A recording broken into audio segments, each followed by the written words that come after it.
అహ్మదాబాద్ వేదికగా వెస్టిండీస్తో జరిగిన తొలి టెస్టులో టీమిండియా భారీ విజయం సాధించింది. ఇన్నింగ్స్ మరియు 140 పరుగుల తేడాతో గెలిచి 2 మ్యాచ్ల టెస్ట్ సిరీస్లో 1-0 ఆధిక్యంలో నిలిచింది. ఈ విజయంతో శుభ్మన్ గిల్ కెప్టెన్గా ఓంలో మొదటి టెస్ట్ను విన్ అయ్యాడు. ఈ ఫస్ట్ టెస్ట్ను టీమిండియా 3 రోజులకే వెస్టిండీస్ను మట్టి కరిపించింది. వెస్టిండీస్ లాస్ట్ 15 ఇన్నింగ్స్లో కేవలం 2 సార్లు మాత్రమే 200 పైగా పరుగులు చేసింది.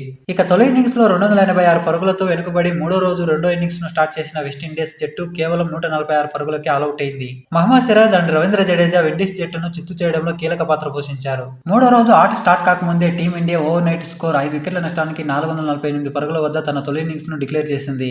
వెస్టిండీస్ ముందు 286 పరుగుల భారీ లక్ష్యాన్ని నిర్దేశించింది. అనంతరం తన రెండో ఇన్నింగ్స్ ను స్టార్ట్ చేసిన వెస్టిండీస్ బ్యాటర్లు మరోసారి విఫలమయ్యారు. లంచ్ కు ముందు 5 వికెట్లు కోల్పోయారు. లంచ్ తర్వాత బ్యాటింగ్ కు వచ్చిన వెస్టిండీస్ జట్టు కనీసం టీ బ్రేక్ వరకు కూడా నిలవలేకపోయింది.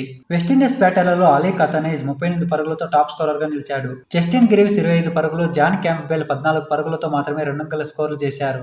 టీమిండియా బౌలర్లలో రవీంద్ర జడేజా 4 వికెట్లు, మహమ్మద్ సిరాజ్ 3 వికెట్లు, కుల్దీప్ యాదవ్ 2 వికెట్లు, వాషింగ్టన్ సుందర్ 1 వికెట్ తీసుకున్నాడు. ఇక ఈ టెస్ట్ లో కరెక్ట్ గా 100 పరుగులు చేసి అవుట్ అయిన కేఎల్ రాహుల్ ఒక అరుదైన ఘనతను అందుకున్నాడు. టెస్ట్ మ్యాచ్ లో కేఎల్ రాహుల్ ఇలా సరిగ్గా 100 పరుగులు పూర్తి చేసుకున్న తర్వాత అవుట్ కావడం ఇది రెండోసారి.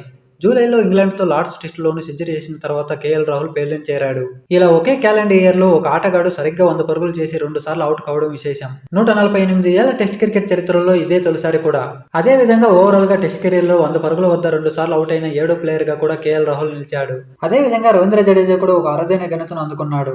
ఒకే టెస్ట్ లో ఎక్కువ సార్లు సెంచరీ ప్లస్ 4+ వికెట్స్ తీసుకున్న జాబితాలో రవీంద్ర జడేజా నిలిచాడు. ఈ జాబితాలో ఇయాన్ బోథమ్ 5 సార్లతో టాప్ లో ఉన్నాడు. అండ్ గ్యారిక్ సోబెర్స్ 4 సార్లతో సెకండ్ ప్లేస్ లో ఉన్నాడు. అండ్ థర్డ్ ప్లేస్ లో 4 సార్లతో రవిచంద్రన్ అశ్విన్ ఉన్నాడు. ఇక ఫోర్త్ ప్లేస్ లో రవీంద్ర జడేజా 4 సార్లతో ఉన్నాడు.